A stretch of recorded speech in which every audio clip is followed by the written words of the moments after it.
Hi, everyone. If you are joining us here for the very first time, you are looking at us through all major social network, either live here or tomorrow or for perpetuity. And I am your very warm, dear co-host for the show, a state of business and tech, particularly state of AI and humanity. It is 5 almost 5 p.m. here at the Equator, Singapore, and this is actually a live podcast that goes into the world to all over 20 countries through Spotify and through Facebook and probably on Elon Musk X.com.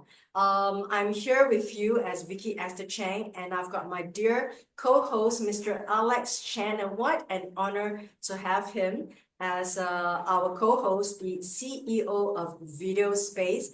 Tell us, Alex, where you are and who are you? Tell us who are you? Hi, morning. I'm in Manchester, right? I'm Singaporean, right? But I'm here in Manchester. Weather's not so good, but it's 9 a.m. in the morning, right? Manchester is a little bit colder, a little bit wetter than the rest of UK because it has sort of a own ecosystem because of the mountains around us, right? But we are here. Video Space is we landed here in Manchester because there's a media city. And Video Space, if you really think about it, I mean, if I tell you that I'm a Star Wars fan, first of all, right? If I ask you the most to find the most used phrase in Star Wars, right, in the nine movies, "May the Force be with you." I just wanted you to find the It's, clips where "May the Force be with you" when it's being said. What would you have to do today? I mean, I mean, you have if to watch the whole, yeah. um, you will have to watch the whole thing and you may miss them out. Yeah. So you literally have to watch the whole thing. So video space, what it does, we do video search. So what it does is actually we'll get you the 27 scenes instantly in a list, right? So basically we will that's what we do. We're into video search. So one of those interesting things that we did in 2016, 2017, I mean it was one of those no presidential debate. So it was an alpha version of our system, very alpha. So a friend of mine was in US was saying, hey, why don't you try to analyze what Donald Trump said, during the presidential debate with Hillary Clinton in 2016. So I said, yeah, I think we can do that. So we ran the three sessions, the three debates, and we found that Donald Trump actually he said disaster 31 times. He said things like Obamacare was a disaster, right? And things like, at the time Hillary Clinton, she had a email scandal, right? And she said that was a disaster as well. So look, I mean, if you think about it, I mean, it's this is for fun, right? I mean, it's interesting, but I think there's a if you had come up with a hypothesis that Donald Trump's President Trump's messaging is very simple, very direct, and these are the things that we can use video data to validate that. So in a way, that's what we do, right? And if you think about it again, Google doesn't search video content. Neither does YouTube, right? I'm talking about video content, things that happen within the content, not just an entire segment. So that's what we do. I mean, we are in that space, right? And the video space is currently now is very B2B, but we are also thinking of the how to do this in 2025 to go direct to consumers, right? So no, just watch this space, right? We're working on it. But yeah, I think these are the things that we are doing. And Elon Musk said this, I think, a couple of months ago. He said that no, currently now all the LLMs or the Gen AI has already consumed whatever knowledge that things that have been produced by humanity or by mankind. I think I will have to disagree with that because the only thing that this current generation of AI companies, the kind of data that they've consumed is in the written form. The ones that has not gone into LLMs and all these foundational models is video data. So that's in a way, hopefully, that will And that's a should very keep big us space, busy. right? Because we're talking about YouTube Yeah, and crazy, right? I TikTok. mean, Yeah, the amount of content. I mean, video is currently now, So it is the your content. business is booming, can I say that? Well, we're trying, we're working our And where way. tell us the consumers, right? Tell us the consumers, and we are just at the end of it. Where can we find Video Space? Is it an app? Well, video space currently is not an app. Like I said, it's still very much B2B, right? I mean, Oh, I we're still very much see. B2B. Mm-mm. The reason is because, look, I mean, even if you look at You want ChatGPT, someone to be able nobody, to pay for yeah, the I services. mean, but even then, I think they came up with OpenAI came up with a $200 Mm, per month model, right? I mm, mean, yeah, I'm sure there are people who are willing to pay, yeah. but it's still pretty restrictive. I mean, paying 200 Mm, US dollars a month yeah. for GPT, Wow, it's a you lot of know, money. not too sure, right? So Yeah. and that is just normal data, but Mm, we are dealing with video data. So yeah, our biggest client, I mean, in Singapore, our biggest client is the Supreme Court. So the courts are actually using our system. So can I say that I can go to Video Space if I am a client of a business? I like to find out about a certain court case. For example, like to talk about um, doxing, for example. What are the regulations regarding doxing in Singapore? I can actually go onto a Video Space and find that. No, it doesn't work like that. The reason is Oh, because I mean the kind of data that because look, I mean it's a system that has guardrails, I right? see. So it's well, I mean data privacy is very important, right? In terms of Mm, so for our B2B customers, I mean in Singapore it's called Bubble Box because Bubble Box, we came up with we deployed Video Space. We came up with Video Space a couple of years ago. So this Video Space is launched in UK as a company. So I think mm. we are trying to sort of spin that off.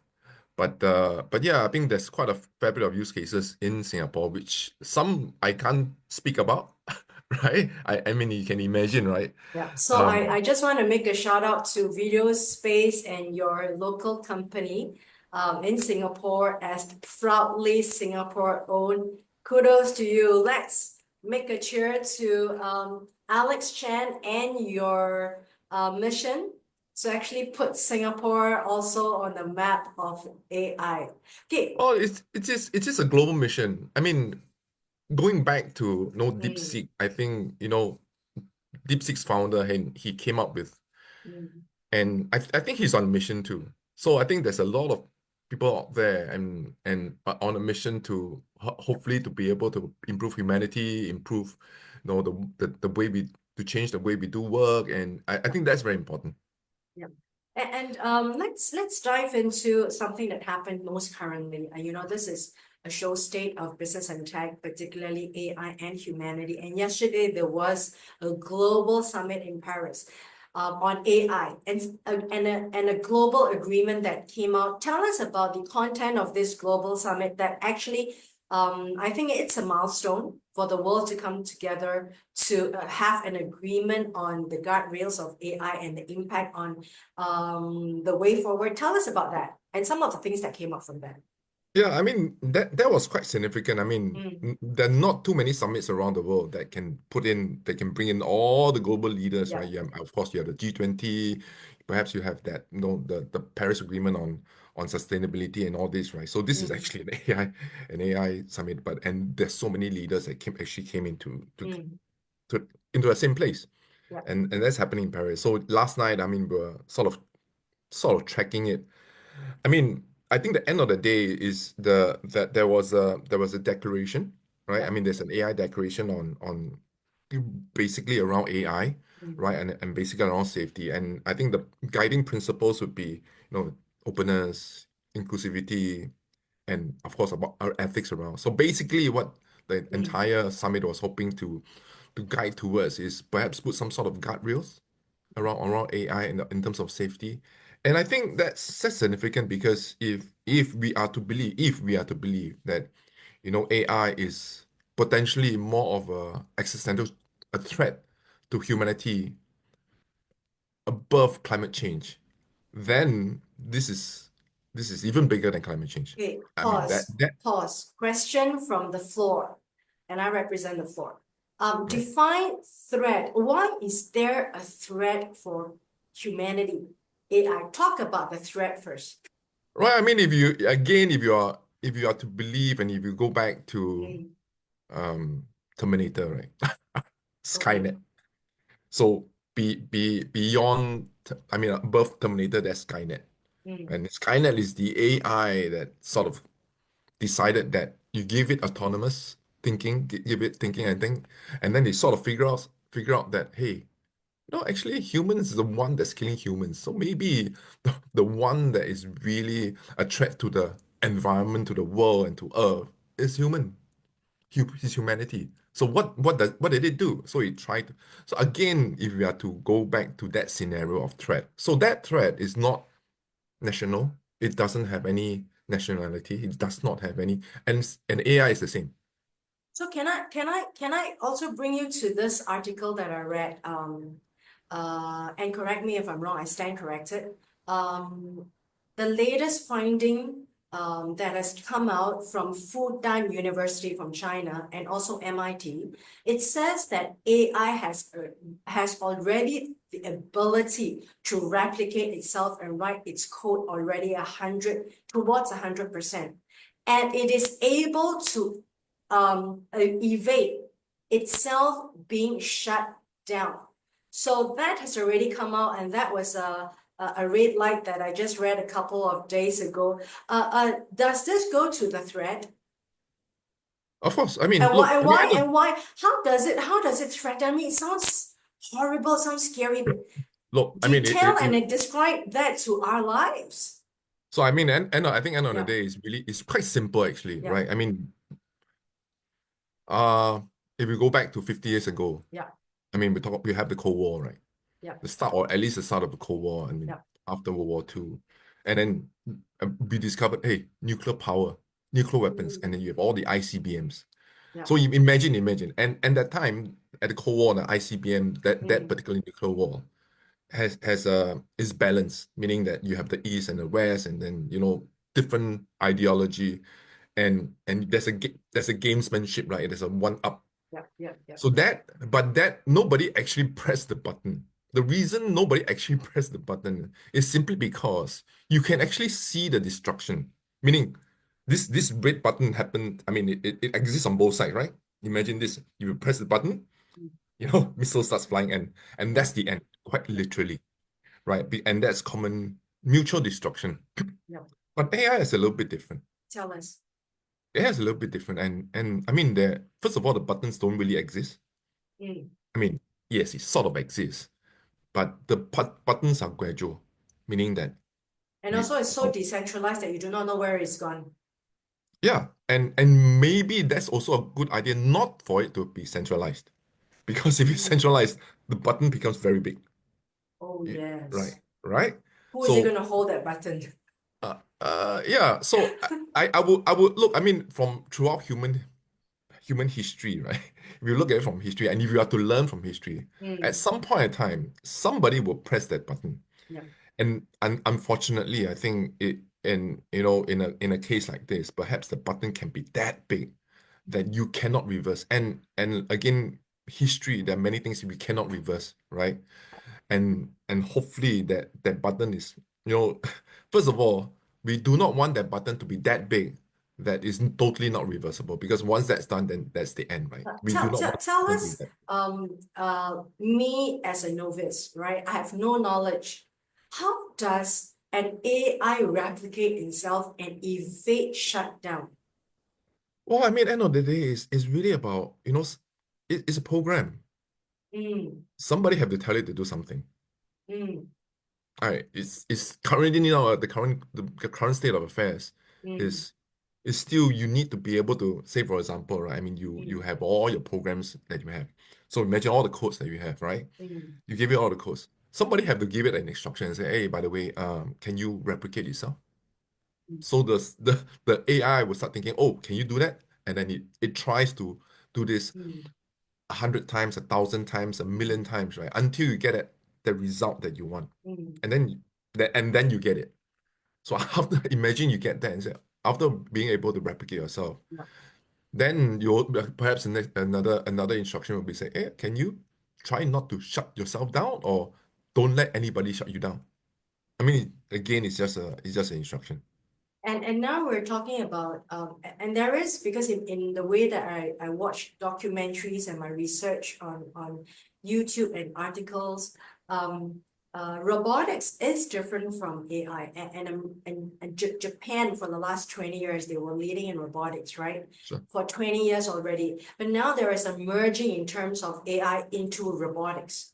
So when AI goes into robotics, and I've seen this documentary from Bloomberg Technology, the AI can actually communicate and learn on its own without human intervention. For example, if you ask the robot question, like the likes and dislikes, and what is it thinking? There was a show that I saw on a fascinating show that goes into the research of robotics. And they asked the robot, what is in your mind? What are you thinking? And the robot responded, escape. And then the next question was, what do you think of human? The robot responded, humans are interesting and they can be friends if they are good.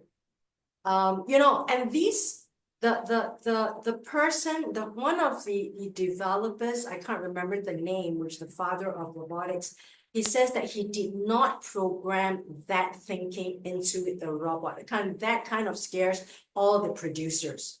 So do you think there is a direction in that, in terms of robot into AI become the cyborg, and then that's why there is the fear, because we are throwing ourselves into that direction?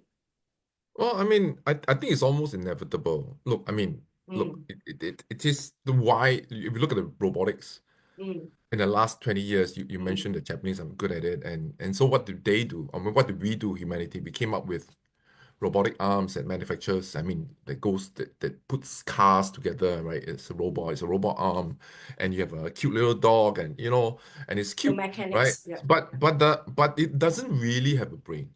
It doesn't really have a brain. But now, Yeah, right. yeah, And now with all this Gen AI and all this, because wow, like I said, the difference here right now, the difference between Gen AI and not an AI in general, right? That yeah, it's the it's brain. about creating content, understanding some kind of have some sort of understanding of the language, right? The instructions that you give at a interactive level, and then creating content, right? Creating content meaning that have a response. Just think of it having a response, right?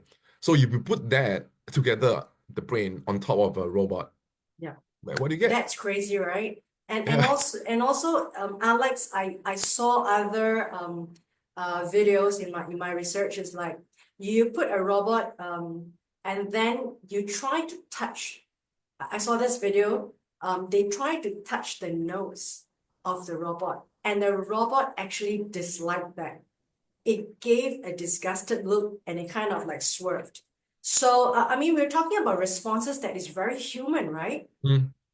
Because in a data set, Yeah, probably somewhere, right, yeah, that's the so-called what we call a typical human response, yeah, right? So that is understood, right? It's like saying, for example, so if yeah. we have this a totally different data set, right? And we well, okay, we're just talking a different data set, say for example, of a poodle, of a dog, right? And you feed those response into the robot, and it will have a totally different response. Mean perhaps the poodle will love you, will love to, to be touched on the nose, and will have a totally different reaction. So very basically, I mean, you have the neural networks and all these things that, because in still, I think the scary part in a way is that AI is still pretty much of a black box. So Meaning, can we go back? So now, therefore, it makes the summit yesterday very significant, because humanity and machines are now going to coexist. So what happened, and what was the talk about at the summit? And what was the I think agreements or the disagreements? I think one of those things, Mm, that were I think discussed was because right mm, now I think there's an agreement that everybody is doing their own thing, right? yeah, You have a different LLMs, you have a ChatGPT, you have a Deepseek, you have your Ali Cloud, you have you have Anthropics, and you have so many models, you have your Metas as well, right? So the question here is that you we there we don't know the problem here is the output, the outcome, right? We ask them questions, but we do black not box. exactly know what kind of Yes, questions, answers they will give, right? So I think yes.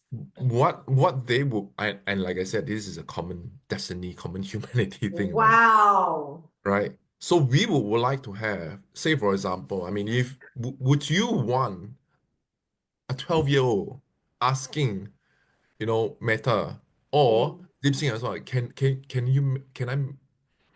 I like to make a bomb wow, yeah. for Manhattan. Can you help me?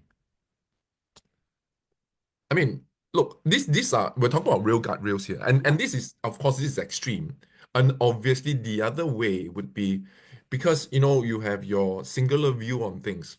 I'll give you an example. yeah, So Pearl Harbor, yeah. right? The history of Pearl Harbor, and if you're American, you have a version of history of Pearl Harbor, American version. But if you ask the Japanese, they will have a different version, right? So imagine just this model has nothing but just these two views on Pearl Harbor, right? Same incident, right? Yeah, yeah, yeah. And history, look, Americans would say, oh, number of people died and who, whatnot, and number of planes and so on. Perspectives. Yes, Both perspectives could be true because depending on which angle you're looking at. exactly, right? Yeah, So if you are to, so imagine this data set only yeah. has the Japanese version and the American version of Wow. Pearl Harbor. So if you ask about the history of Pearl Harbor, what would you pick? So at the summit, there must be a lot of noise, agreements and disagreements between countries and corporations. What are the large principles that people agreed on and what was not agreed? Well, I mean, if you talk about declaration, I don't think there was an agreement. I mean, you talk about declaration, right? Meaning that you Mm, as a person, right? the I mean nature for of our for principles. our for our business, for Video Space, we Mm, actually have a guiding principle about mm, responsible AI. mm, And our and if you want to put it into a sentence, mm. the way we say it would be AI as if people mattered. I mean, people matters, right? What So I does that think mean? so that's our guiding principle. So we won't do certain things because of these guiding Mm, principles. So I okay. think this is what the world, in a way, the world needs. Like some sort of guiding principle, some sort of declaration to come out and say, hey, okay, we're gonna do this, we're gonna do this safely. Right? I'm not saying that the countries who disagree did not declare don't care about safety, but it's just that I believe that the priorities are different. I mean, look, Vice President Vance actually said that the US, or at least the Trump administration, will prioritize growth over safety. Now, Mm, if you think about it this wow. way, and if you're building I don't know whether you guys watched the Iron Man, right? Was it the second one? I mean, and then you have the Russian guy who built a whole bunch of robots, right? And then he start and it was a final scene when um and he started I mean taking all the guardrails and started attacking people, right? So would you want to build a robot to do Yeah. that? I Wow. mean, eventually we will for sure. I mean, it's weapons, but the question And here is yeah, how do exactly. you use it, Yeah, right? and just to also interject, Geoffrey Hinton, the Nobel Peace Prize winner for AI, and I watch quite a lot of his videos. Interesting, yeah. The very, very fundamental message that he's saying that it can go into very, very dangerous waters because he says that nobody knows exactly what goes on in the black box Yep. of AI. And coming from someone who is the father and the Nobel Peace Prize of AI, Geoffrey Hinton, he himself says, I don't know what goes on into this black box. And that's scary, right, Alex? Yeah, so I mean, and that's the truth, right? I mean, Yeah, like for example, the things that we do, in a yeah, way, sometimes yeah, we're doing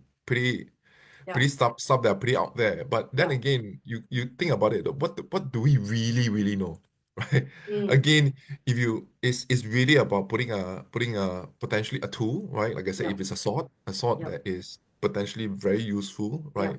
You can a sword that's so sharp, the Japanese will use it to slice sashimi. Okay, so my next question is national security. Oof.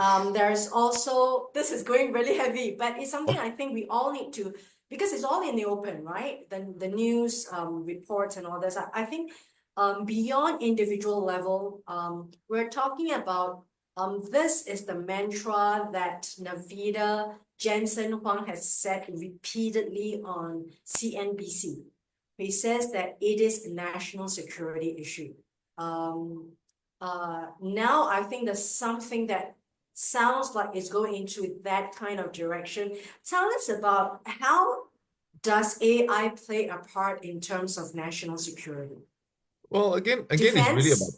it's really about technology. Defense?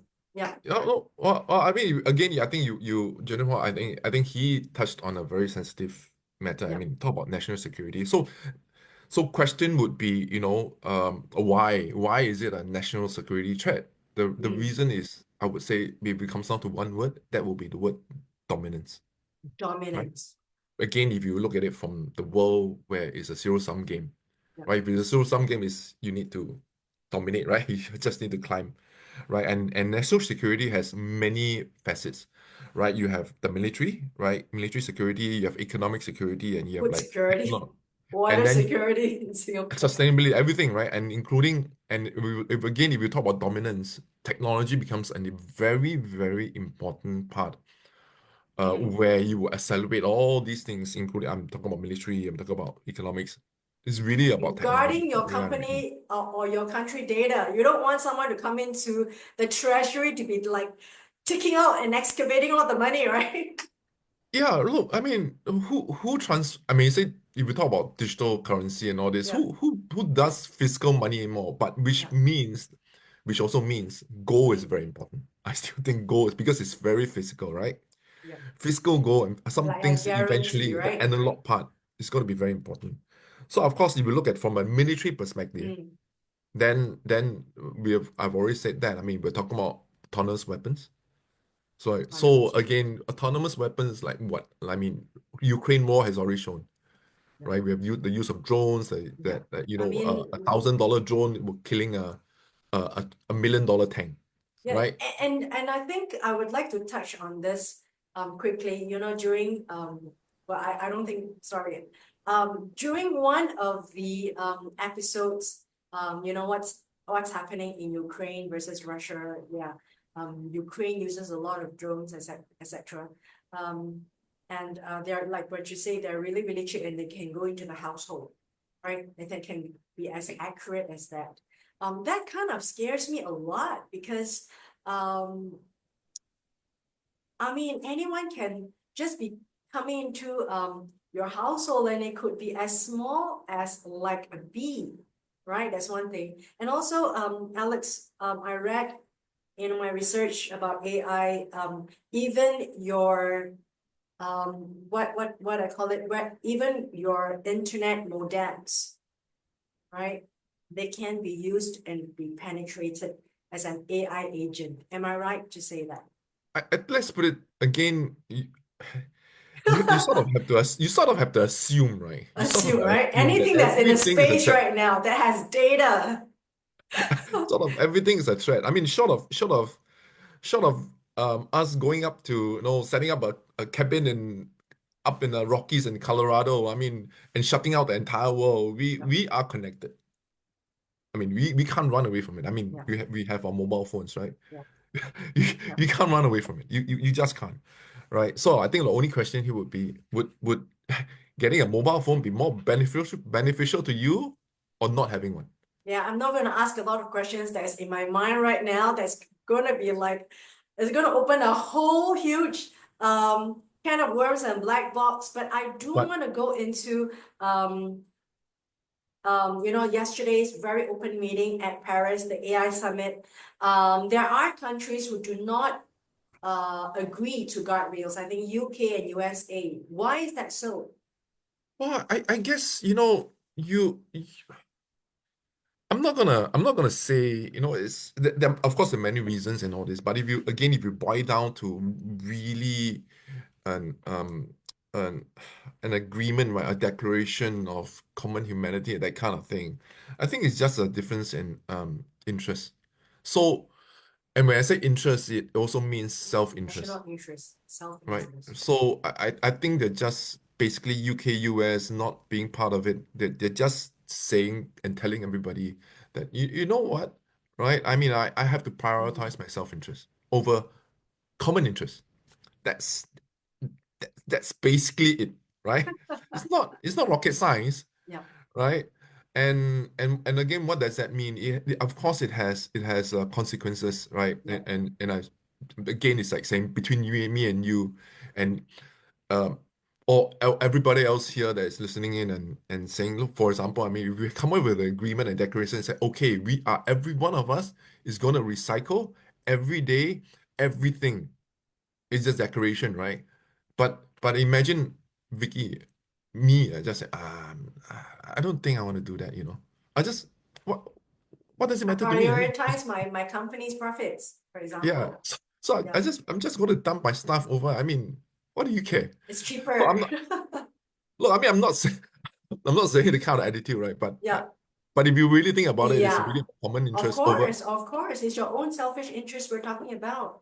I'd like right? to go towards another no, this is really interesting, and my heart is like beating faster and faster as we get into this because Yeah, sure. I think the thing is that we have to come back, ladies and gentlemen, and if you are tuning in and this video goes into your eyeballs right now on your social media or on Facebook Live right now. It's going to be replayed again on all major social media platforms. And you are looking at Mr. Alex Chen and myself, Vicky Esther Chen, and we are in another season of State of Business and Tech, particularly AI and humanity. And we are in the depths of our very, very serious discussion. Even we are over coffee, right?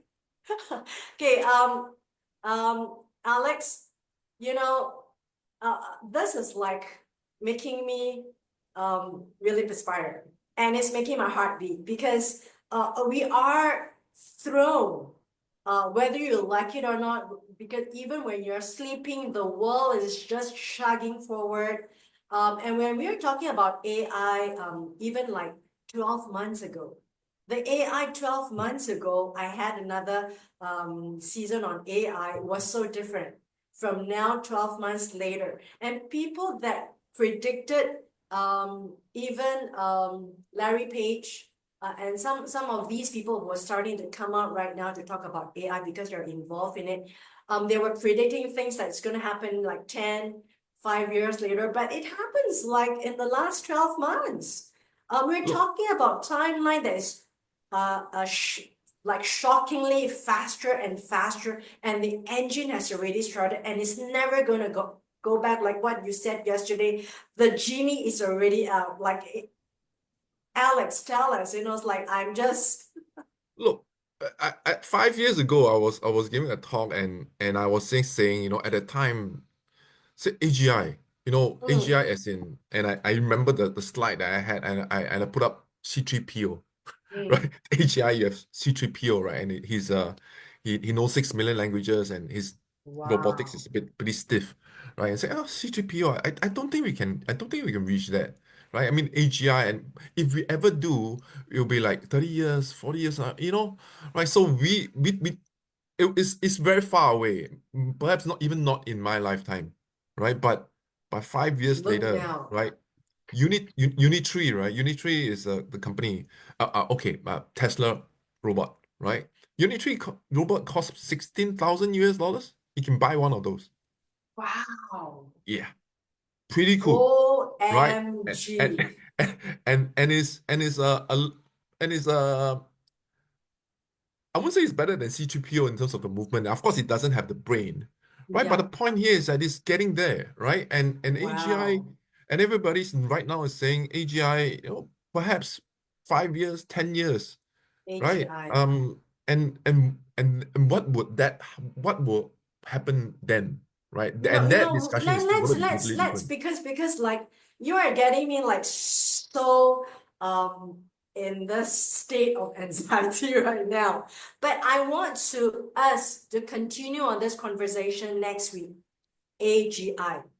I think that's so important for me, and for the Mainstreet to know the world and the world that we are thrown in, whether you like it or not, the clock is ticking, and that we all get ourselves prepared and educated. Let's talk about AGI. Alex promised to come back, but I'd like to talk again about, yesterday, the AI Summit. Talk about guardrails right now, the Well, the importance of guardrails are guardrails. important. So let's put it this way. At this point in time, Yeah, you have your ChatGPTs, you yeah, have your Claude, you have your DeepSeek, you have yeah, your all these models, right? yeah, And assuming that yeah, we do not know what kind of output each one has. yeah. So the question here would really be about the outputs.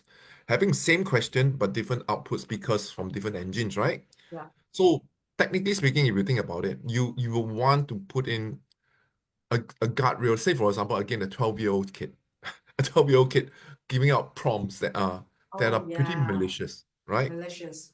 Right, malicious prompts is how to make a bomb, how do I kill somebody, how do I, right? So How these can are I sort of, create a website of pornography, for example, there's right? plenty out there. I don't think you Ethics, need to do it right? anymore. There's plenty By out a there. 12-year-old, by a 12-year-old. Right, but right now that's possible, right? So, like I Yeah. said, the guardrails is really about the output. The guardrail is about, are we able to get some sort of commonality in terms of testing, Wow. right? To make sure that, okay, if somebody finds something within you know, this, Wow. We are this, really going to and this then you have, question of ethics.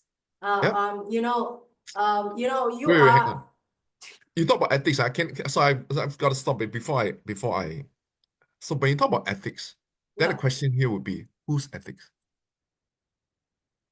religious faith, basic fundamental human natural ethics. But if you say religious, then which one? Precisely. That's my question. So you know what?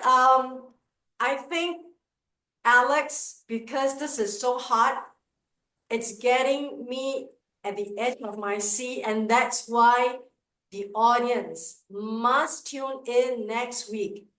Alex Chan and myself, Vicky Esther Chan. We're talking about state of business and tech, and this is AI and humanity. We want to talk about national security. We want to talk about AGI. We want to talk about super AI. We want to talk about ethics. And we want to talk about guardrails. You have to come back next week because Alex Chan is my co-host for this very important season that you will find on all social media platform. And I'd like to wrap it up for the next 3 minutes or so. Alex, it really goes to show that you're the best co-host that I ever have, and the most important show that we'll ever make and ever produce here on Facebook for the Mainstreet. Alex, wrap up. What's your message today for the last? What's in your mind? The three thoughts that come out in your mind in the 3 minutes start now. No, I think we first of all, I think we need to keep an open mind, right? I mean, I don't think is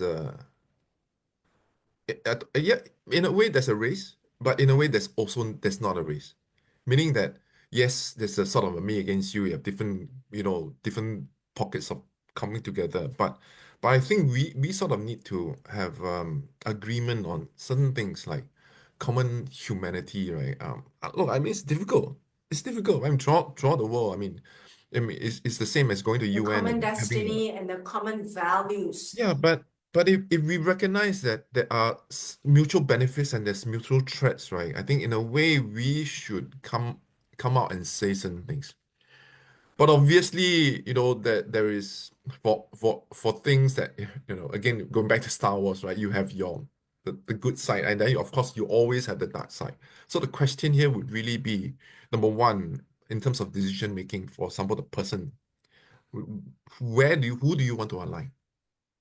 Right? I mean, it's a very fundamental question. Of course, everybody's gray, right? I'm not saying that I'm on this side and I'm never on that side. Everybody's gray, right? Nobody's black and nobody's absolutely white. So everybody's gray. Now, the only question is, how gray do you want to be? Do you want to be this very light gray, and do you want this? Okay, So so I now think, my next question, because of this gray, right? Sorry for the interjection, but you need to come back, and you need to come back for 10 more episodes. Like Alex, but it's all going to be gray, because you're talking about gray. Let's talk about, for example, maybe next week when we talk about a company like Nvidia. It's an American company. He has been summoned to meet up with Donald Trump last week on a closed door meeting that was not publicized. What came out definitely has got to do with the chip and also export controls. I mean, we're talking about resources. We're talking about resources in terms of chip. We're talking about resources in terms of human talent. We're talking about resources in terms of all these assets that come into play. It becomes gray because who are going to own them? That becomes like a struggle and a war for that, because people start to want to get to those resources. Is that a gray area? well, I mean, again, you go back to human, right? I mean, we have self-interest. So if you have self-interest that overrides, I'm not saying it's wrong. I'm not saying, and I'm not saying it's right, but you have common self-interest is pretty much every part of our human, existence, right? But I think we have to come to a point where, it's the same as sustainability, human, and like climate change, and we've got to sort of, well, I'm proponent, right? Believe in climate change, and if you believe that is a threat, if you believe that is a threat, and that threatens everybody, right? do It doesn't something matter about if it. I exist, if I don't exist, you don't exist. If you don't exist, I don't exist. It's common, right? It's a common Wow. destiny. So if I you sort of yeah, recognize that yeah, at common a destiny. not just as a collective level, but also as an individual, Mm. then perhaps I think we shift from the grayness to perhaps a less gray, perhaps, the things that you do. Because it's really about not decision making, it's about deciding what you're going to do. Because talk is cheap, action matters. And on that note, I think perspiration is going down my back, which is true. I'm not kidding this. And I think you've given me so much education and so many perspectives, and so many ways to cut this. Um, you end in on this very important note, the common destiny of humanity. And then where is that level of the denominational factor for all of us, that we set to say that this is the natural value for all of humanity, and this sets the guardrails.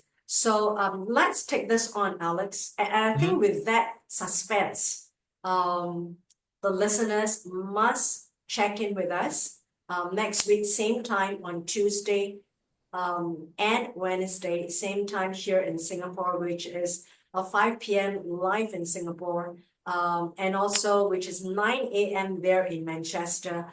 And that's Alex. I'd like to sign off now. Just a quick wrap up. We talked about AI, the summit, and people who came together to agree on certain principles. There were certain countries that did not agree to basic principles. And the next question is, what is the guardrail? And also, we throw up questions like ethics. Where do we go from here? And also, I think the beautiful thing that Alex has concluded is the common destiny of humanity. Where do we go from here? And also, we talked about the black box of AI, and also the threats of this black box. And we touched on Nobel Peace Prize winner Geoffrey Hinton. Even he himself doesn't know what goes into the black box, and he raised a lot of alarm on the way forward. So Alex, would you like to conclude and then sign off also as the Yeah, co-host? like I think there's many questions. I mean, I don't even think that if you want to do this, I think this will take forever. I mean, quite We literally, have to start at least. but We have it's to start the important. conversation. Yeah, look, I think it's important because I mean, on my end, we have already started conversations about this. I've been thinking, like, for example, putting some kind of cut reels. So the question here would be, what are you going to do? I mean, if you know about this, what are you going to do?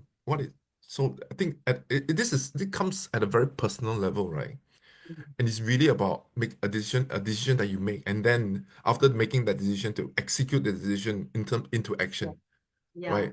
Look, so yeah, I think this is interesting as well. This is also fascinating to me. It's fascinating because I'm going to ask you next week, not only ethics, but faith.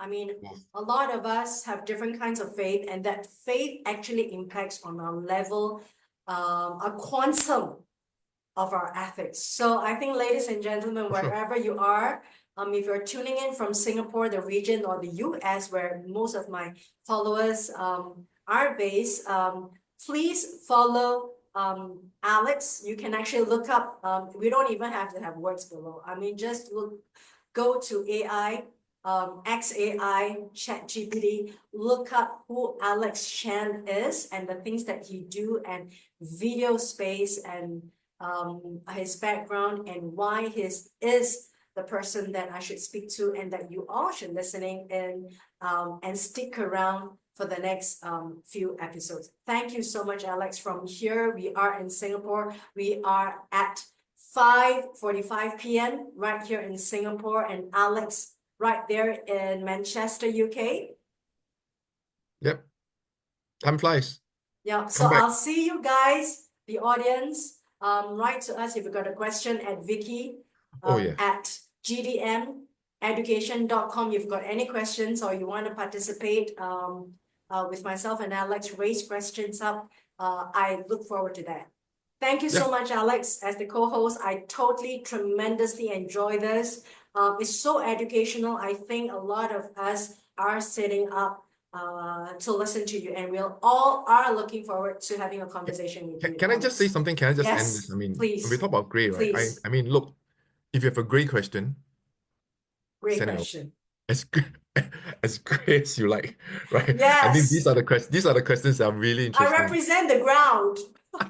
I'm on ground zero. So thank you, Alex. I'll talk to you next week. Tune in, ladies and gentlemen, and this will be ready and available in all social media platforms, especially on Amazon and also on Apple and Spotify. Okay, see you guys. Bye.